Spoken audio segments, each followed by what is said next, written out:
Hello everyone, welcome back to the Resin Lab. This is episode 2 and today we're going to be making a wood resin clock. I started out by getting this 10-inch wood round from Hobby Lobby. They come in packs of 3.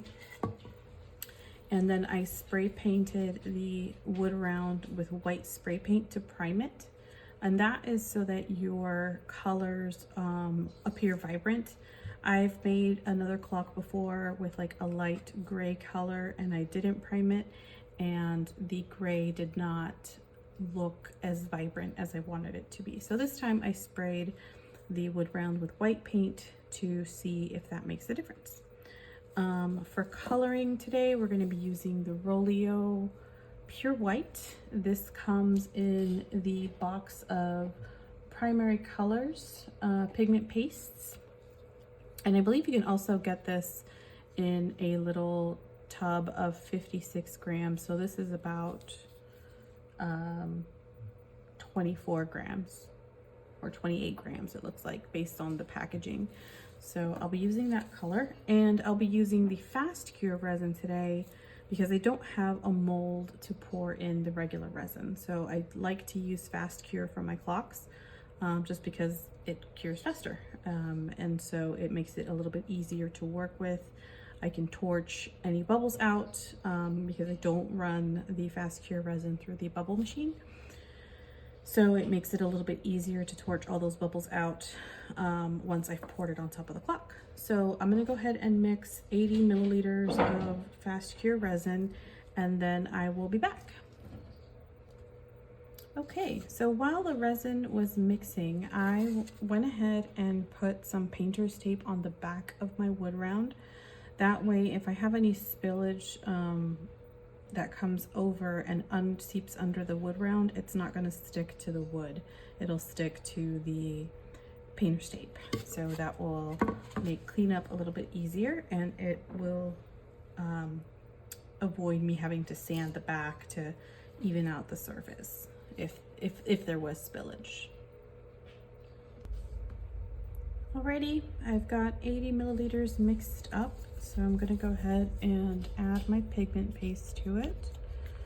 And of course you wanna stir your pigment paste before you add it to your resin. And pigment paste tends to be a lot stronger than your mica powder, so I would start with a little bit and then work your way up.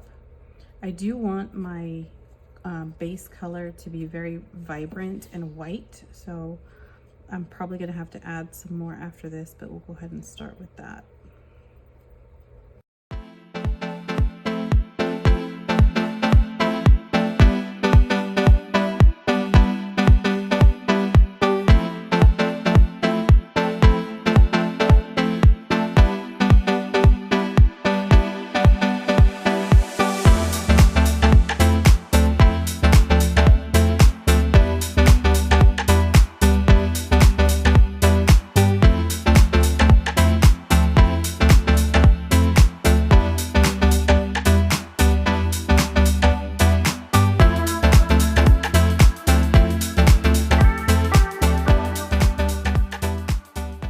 So that's pretty light.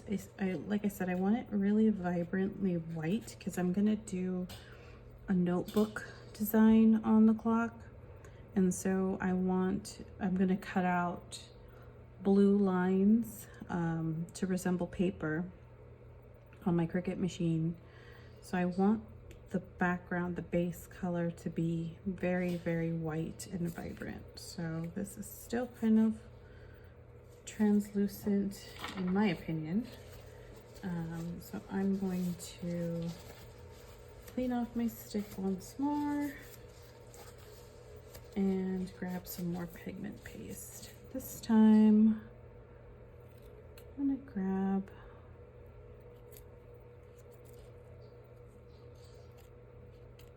that much right there. See what that does. Hopefully it's not too much. And I am working with the fast cure resin, so I do want to make sure that I'm not taking too long.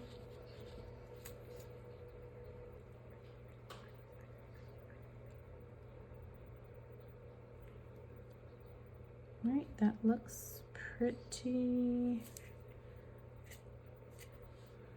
good. I'm not convinced 100% though, so I'm gonna add one last bit in hopes that it will. I really want it to be white. I feel like it looks a little milky at the moment, so I want it to be white. There we go.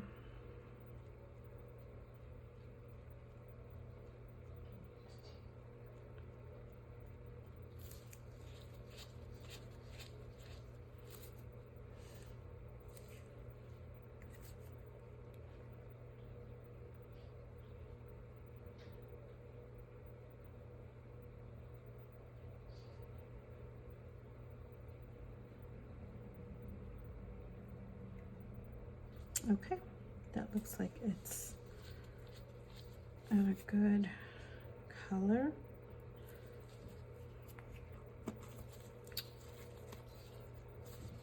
I bring my clock here, and I have a silicone mat under. I do use a mat on my desk to protect it, but I like to have the silicone mat just so that I can keep my area clean. But really, if you have Teflon or some other protectant on your desk, you don't need to put the silicone mat. It really is personal preference. All right.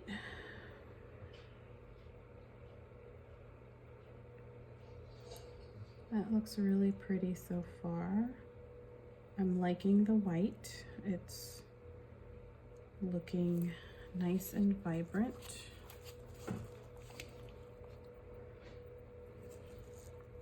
And it doesn't look at this point like it's enough resin, but I'm going to drag it to the edges. If I use more than 80 milliliters, then I'll have some major spillage over the sides, and that's just wasting the resin. And I'd rather not waste too much of it if I can help it. Now, I do have resin tape, and I have made a clock using the resin tape first around the wood round, but the tape kind of curls up a little bit. It curves up this way, so I end up with some curves on the edge of the clock, and I don't particularly like that. So I'm doing this clock without the resin tape for this first coat because I want it to be nice and smooth. I want the edges to be nice and smooth because the resin tape doesn't stick to the wood very well. And so I also get some spillage too with the resin tape. So that's why I'm trying it like this today, to see if it makes a difference. And I'm just spreading it to the edges. I'm gonna go ahead and torch it really quickly because it is gonna thin out the resin. And this is just a regular kitchen torch. Turn the heat up a little bit. Oh no. Looks like that was a little too high. I see a yellow spot. I don't know if you all can see that there, but you want to be careful when you're torching not to have the torch too high, because then it will burn the resin and leave some yellow burn marks. So turn down the heat a little bit. I'm just going through and popping those bubbles. And I'm going to continue to spread the resin to the edge.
Get the last little bit of drops in there.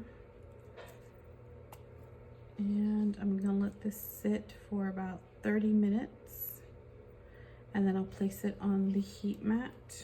And the reason I'm gonna let it sit for 30 minutes is because I don't want it to spill over when I pick it up and transport it to the heat mat. And also I wanna let any bubbles rise. Sometimes if you put your projects on the heat mat too soon, they will have bubbles. It's happened to me before, and so you definitely want to be careful and let your projects sit for a little bit before you put them on the heat mat. So while that's curing, I'm going to cut out the notebook lines and some other designs to put on the clock. See you soon. So welcome back. It's been about a day and a half since I poured this first layer on the clock. If I wanted to, I could probably sand the top of it, but I have used fast cure resin on cured pieces before and I haven't had an issue with it adhering, so I'm not going to sand it. If it doesn't adhere, then I can always do another clock, but it'll be a learning experience. So what I like to do first is get a piece of parchment paper and place it on top of the clock. I do realize that I have some empty space here where the decals do touch, but this is really so that I can place it on there without having it stick, and I'm able to maneuver my decals. So I'm pulling off my notebook lines and they look like this. And I'm just going to work on centering that like so. And wherever the parchment paper is not touching, the transfer paper won't stick to it. So I can easily lift that up as you saw. And then now I can smooth that over with my fingers. And again, you want to just be very careful. I got a little bit of a bubble there. So once you've got that down, and this is the first time that I'm doing a design like this with the notebook lines, and so far it looks good. Let's go ahead and scrape that.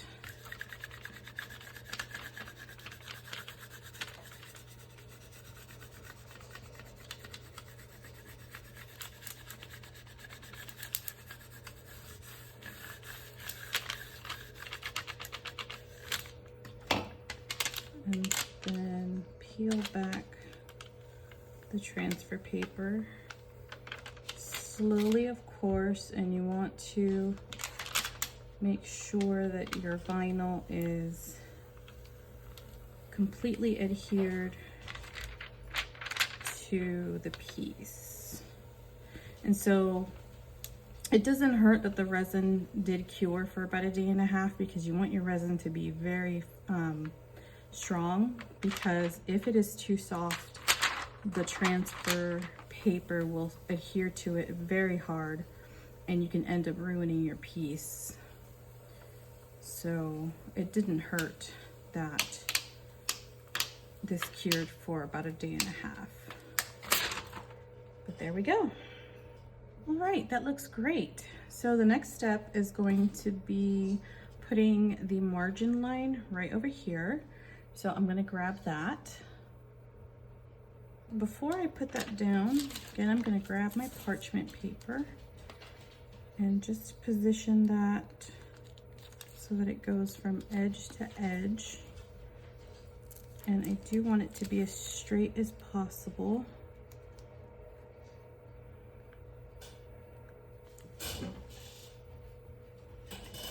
And I was just looking back at my sample design,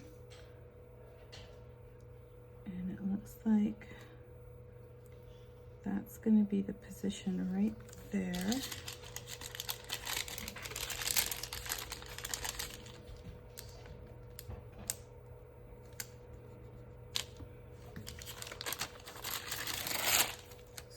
peel it back.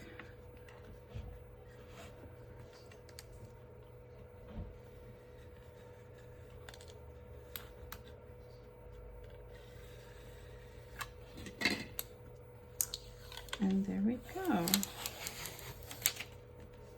So that looks great. I don't like how there's a little bit of a space here, but I'm not going to fuss about it too much. It looks really nice. It looks really pretty. Wow. Mind you, this is the first time I'm doing a clock with this much intricate. Normally I do one simple decal in the center and then the numbers. So this is the first time that I'm doing something like this that takes multiple layers of vinyl. So sorry, I had a blank. Okay, so now I'm gonna weed the numbers and then get some transfer tape and put that on top. So I'll be right back. All right, I'm back with my numbers. So I'm going to position them as carefully as possible. And I've got my parchment paper again. So once I've got that down, whoops, my parchment paper got stuck under that number 6. All right, let's go for it and see how this goes.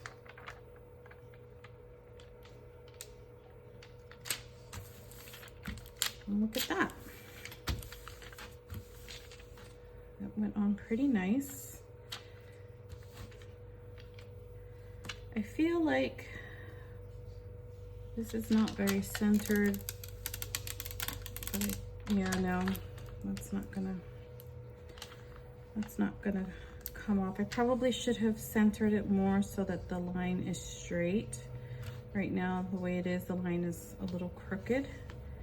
But again, this is for one of my family members. Not that I don't like to do a good job, but family members are typically, it's a Christmas present, and so family members are typically not as picky. But if this was going to someone that I was selling this to, I would definitely make sure, or at least now I know to make sure that the red line is straight. So I'm gonna go ahead and put the numbers down, because once you put this down, it is, and you lift it up, especially it sticks to that resin,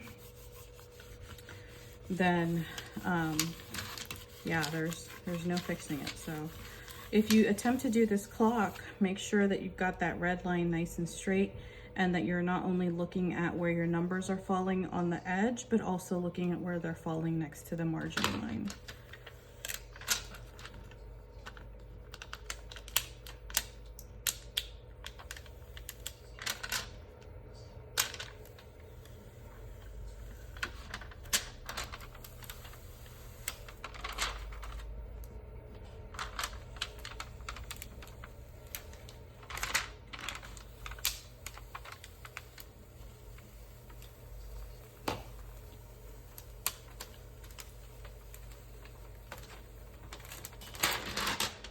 Okay. The next piece I have is a little apple for the teacher. And I'm going to make sure that I put that on my parchment paper, because I really don't want to mess up where this goes. I think right about there is good. I'm also thinking about where I'm going to drill my hole. So let me see.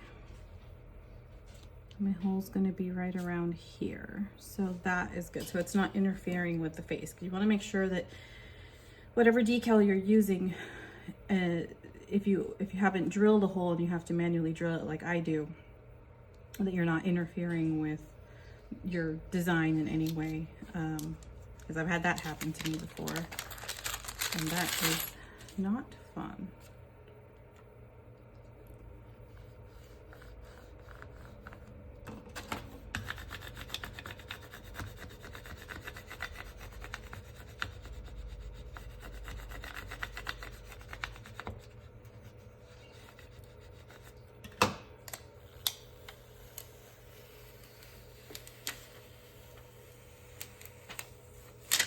All right, that looks fantastic. I'm just gonna get her name onto some transfer paper, and I'll probably just reuse this piece here. I like to reuse the transfer paper as much as possible. The transfer paper that I have is very good. I got it on Amazon. I will link it below. It is a big roll, so if you don't use vinyl for your resin projects very often, it might not, might be not worth it. But if you do use a lot of vinyl, it might be worth it. I've seen people use painter's tape as well. Or I've seen people use masking tape, which is basically painter's tape. And so I've never used it. I prefer to use the transfer tape just because it's easier for me, but whatever works for you.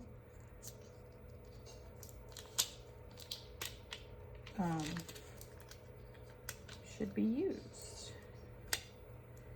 Now, I didn't video the whole process on weeding, and I just realized I'm off camera, so just so you can see how I'm peeling this off if you're not a vinyl Cricut user yet.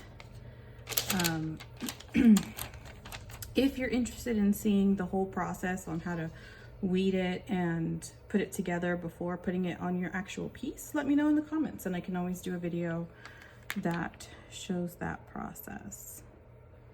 And so I'm gonna just put that right there. And voila, the clock face is done. So I'm really happy with how it came out. The only thing that I don't like I mentioned before, is this red line that's not 100% straight. But other than that, I'm in love with this. I think my family member will love it. So now what I'm gonna do is mix, I'm not sure if I should mix 80 or 100 milliliters of resin, fast cure resin, because I know 80 will flow to the edges just fine, but 100 might spill over. But I really want it to cover everything. I mean, the 80 covered the whole edge of the wood here. I'm gonna do 100. And then if I have some extra, then I can always pour something small, but I'm gonna do 100 just in case of a clear top coat. So let me go ahead and clean up a little bit. I'm gonna mix the resin, and then I'll be back to do the last pour. Okay, I am back. I've got 100 milliliters of the fast cure resin mix. What I am missing is my silicone mat under, so let me just get that really quickly and I'll be right back. Okay, now I'm ready to pour the top coat onto this clock. So let's go ahead. I mixed 100 milliliters of fast cure resin. And remember, I'm gonna torch out the bubbles.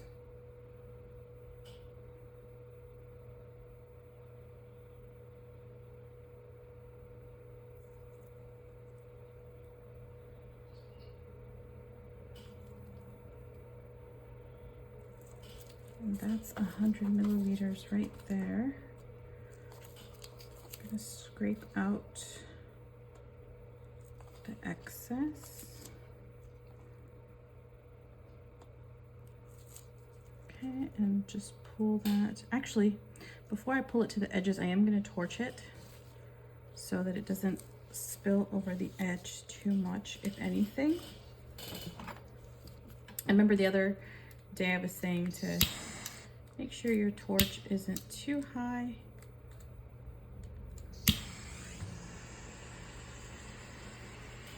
I suppose you don't want it to be too low either, but better to have it a little bit low than to burn your resin. Just gonna turn it up a slightly bit more. There we go.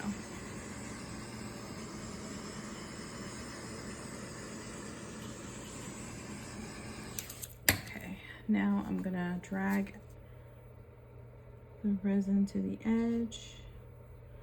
And if it spills over, remember I have the painter's tape on the back of the clock.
Okay, it's the next morning, and as you can see, I did have some spillage.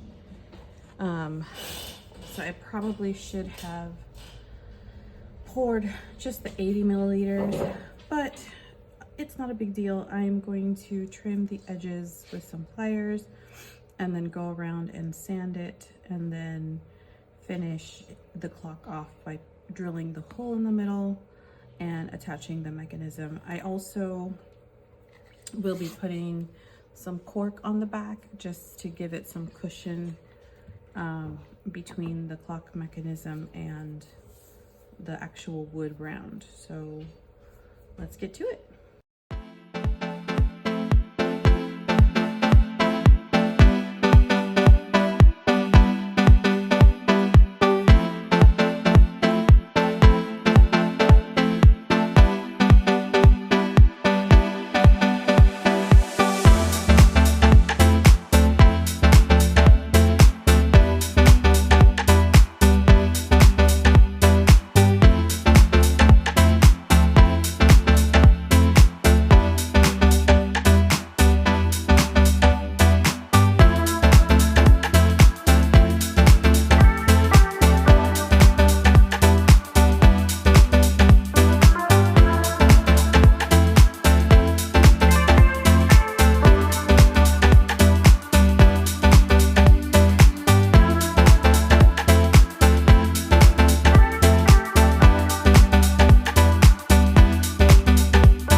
So now that I've got the tape off and I've gotten the edges trimmed, I'm gonna go outside and use my hand sander to sand the edges here so that they're not rough, and then I'll be back.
the edge of the clock with some white oil-based paint, and I got this at I got this at Michael's.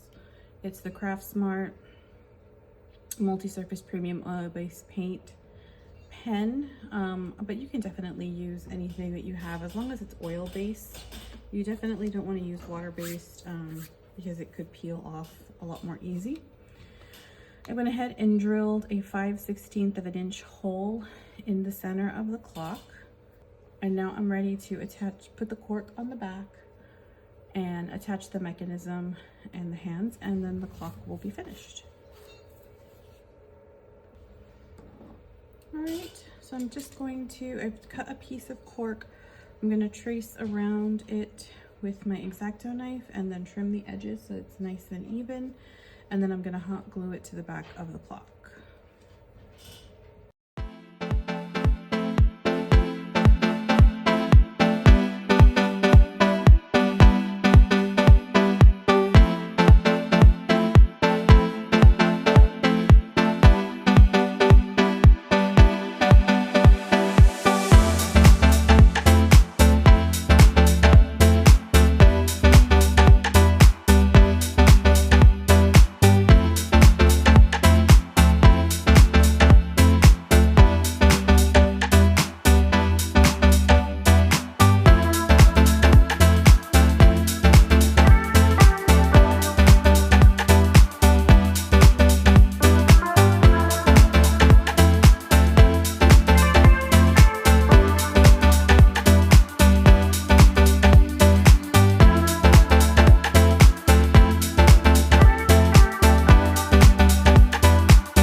And there you have it.